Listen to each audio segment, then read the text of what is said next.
Hey everybody, it's Karen and Stephanie with Food and Family, and we're having a piece of caramel pecan pie that I'm going to be showing you how to make. And to go with that though, we wanted a good cup of coffee. So Stephanie is going to show us how she makes her coffee with a French press. All right, so what are we making today? Today we're gonna make cafe au lait. Me and Brandon just got back from our anniversary trip from the French Quarter, and that is one of the best coffees we had while we were down there.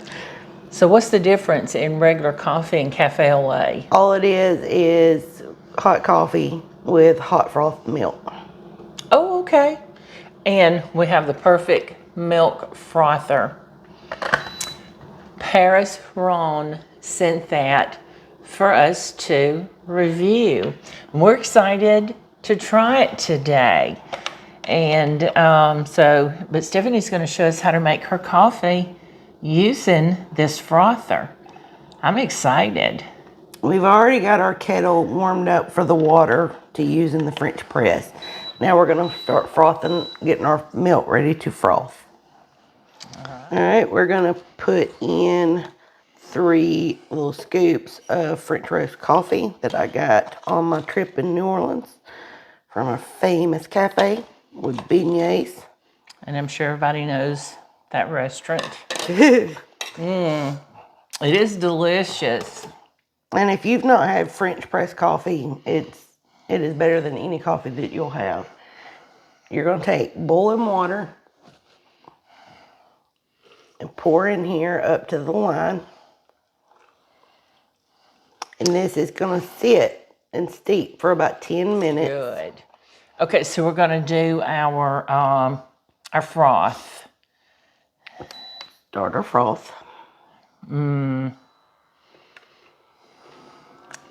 give this a stir.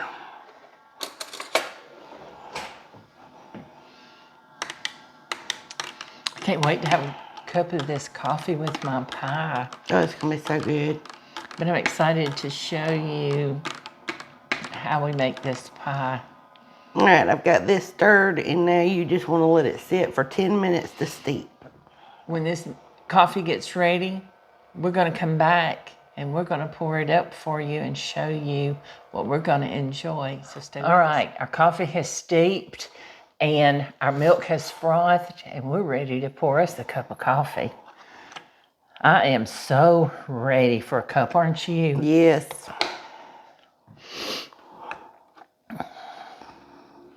And just press it down. Yep, slowly press it down. Wow.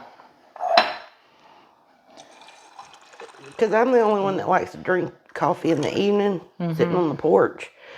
That's perfect for me to drink a cup in the evening. Sure. Now for the froth. Oh yeah, this is beautiful. Looky there. It's a thick froth. And it's warm. Yeah. If you are interested in getting one of these frothers, I told you earlier, I'll have it linked in the Amazon store. Stephanie or I, one will get it on there so you can go check it out. And I'm ready. And it has the extra whisk that comes with it. You get 2 whisk that comes with it. And you can make hot, warm, or cold froth with it, just depending on your setting. Yeah, and it'll be patchy when it's finished. So let's try this coffee. Oh, y'all see this on top of this coffee? See on top of that coffee? Oh, it's so pretty. Oh, that's good. And that is cafe au lait. Cafe au lait.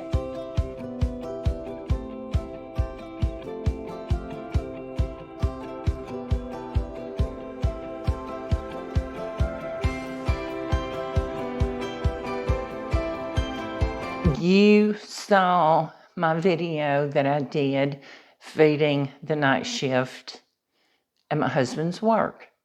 And I made them a caramel pecan pie. And they dearly loved it. So today I'm going to show you how I made that caramel pecan pie. So it was so good. I've got 1/4 cup of butter, which is about half a stick. I'm going to add 1/4 cup of milk. In this case, I'm using half and half. It can't be wrong, can it? And I'm going to use my homemade caramel. And I'm going to show you how I made that. So we're going to put about 1 cup of this caramel in this pot because we need it to melt. And I'm just going to eyeball about 1 cup. And while that's working, we're going to do the other mixture. So I've got 3 eggs. We're going to break 3 eggs into this bowl. I use extra large eggs. My recipe calls for large, but I like extra large. I just think it makes a difference to me and how it tastes. Oops, and I got a little piece of shell. You know how to get that out. You use the shell, and it picks it right up. How about that? Neat little trick there for you. So let's beat up those eggs. Now we're going to add 3/4 cup of white granulated sugar. Now, if you don't want to use that much, cut it down. And then we need half a teaspoon of vanilla. Y'all know I don't measure vanilla. I just splash. And I can't wait to get to where I'm able to use my homemade vanilla. See what this is starting to look like? Can you see in that pot? It is so dreamy. Okay, so let's mix all of this together. And we need 1/4 teaspoon of salt. And that's all. Okay, so that's all mixed up. We're still going to need that whisk. So, oh yes, that's good and melted. See, I just left it sitting there and it finished melting away. Let's see if I can get a better grip on this pan and hold it up for you. Can you see all that goodness there? Yes, now, because we're dealing with a hot mixture and eggs, I'm going to slowly pour some in and mix it up. We don't want scrambled eggs in our pie. And just stir it together. And that's it. Not really, it's a caramel pecan pie, right? So we gotta have some pecans. So let's move this. Let's move that. Now, we need 1 cup of pecans. Now, when I fixed the pie for the young men, what did I do with my knife? I get a different one. I left the pecans whole. We decided we needed them chopped. So that's what I'm going to do. And it calls for 1 cup, but you see, I'm just pouring.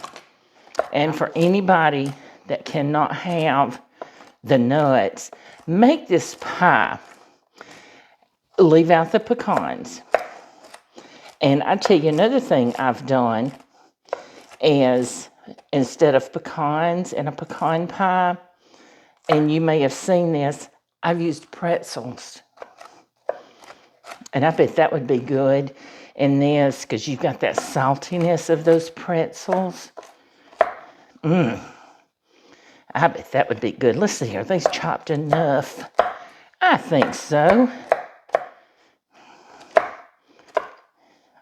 I don't want pecan dust.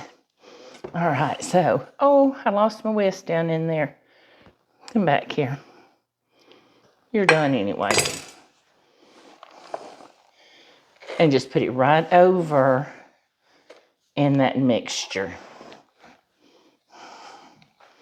And stir it up. And it's that simple. Absolutely that simple. So we're going to pour it into our unbaked pie crust.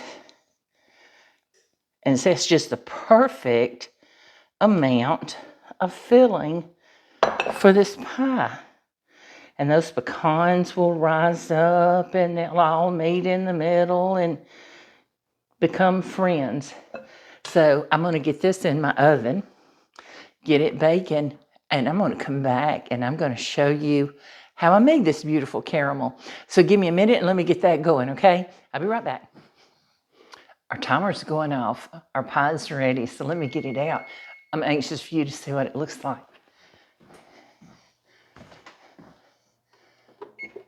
Turn this oven off. Oh, it's hot.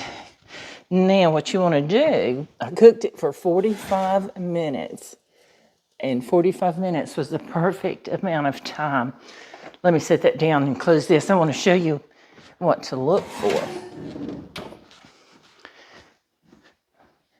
When you go to check it, just jiggle it. See, there's just the slightest jiggle. I don't know if you can see that. Let me see if I can get it up here. There's just the slightest of jiggles. Watch it. But that's going to settle down. Uh-oh, I knocked the crust off. Now, that's the best part. That's going to settle down as it cools. So, you see how it's puffed up? And it should. It's supposed to do that. And it'll flatten out and all settle together. And when this pie cools, we're going to taste it. So this is going to be our dessert tonight. But I just...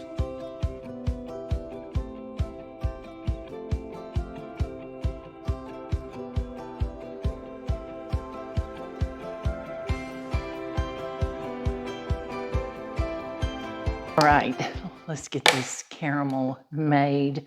I've got 6 cans of sweetened condensed milk, not evaporated milk, sweetened condensed milk. And that's your only ingredient. That easy. All right, so, my finger's right there, got sticky on it. I have 4 jars. I showed you my little cute little jars. 6 cans of milk. That's it.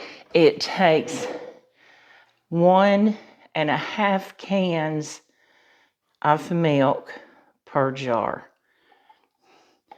So I'm going to show you what I do. I just start. There you go. See?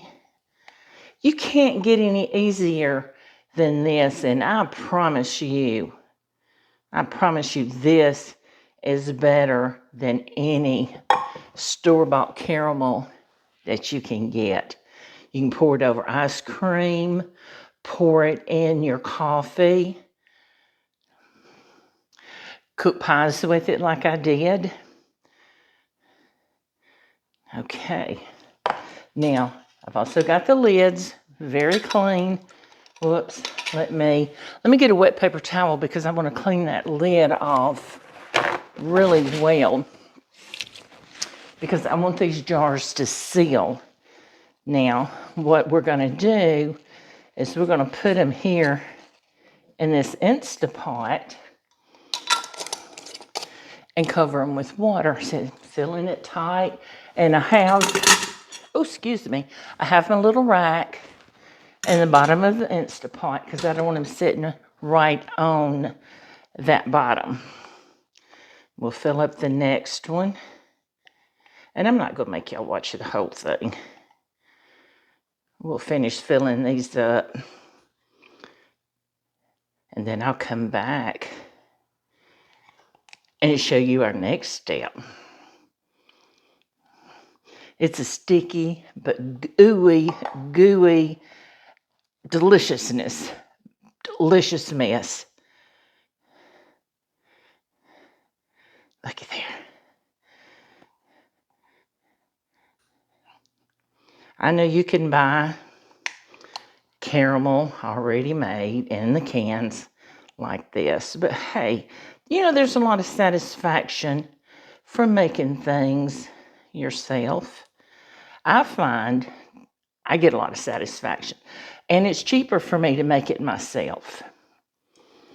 Ooh, I made a mess on this jar. So we've got to wipe it really good.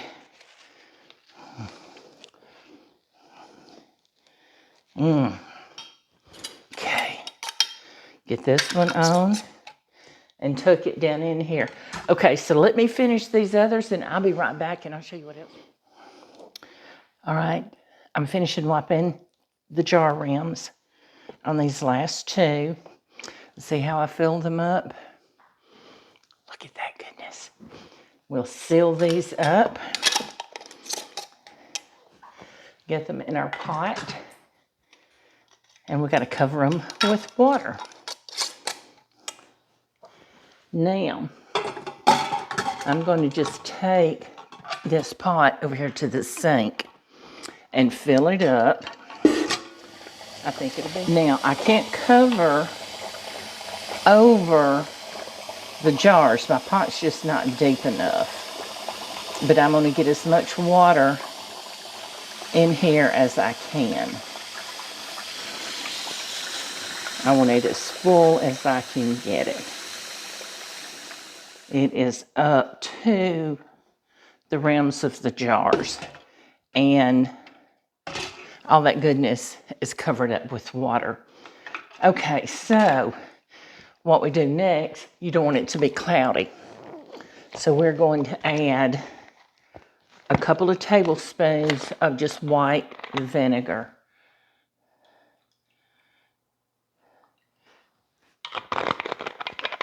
That's it. We'll put our lid on. Slow cook, and you want to cook it for about between 7 and 8 hours. I'm going to start with 7. Just let it go, walk away, forget it.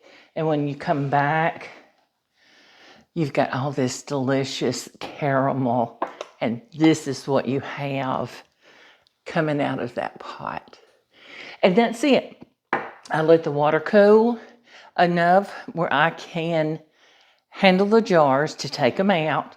And as they cool off, they start sealing. You'll hear that little pop, pop, pop. And store them on your shelf, and you've got caramel. So I've used, this is my second jar, and we almost finished it off then. I've got 2 jars left, and I'm going to have these. So we love caramel. So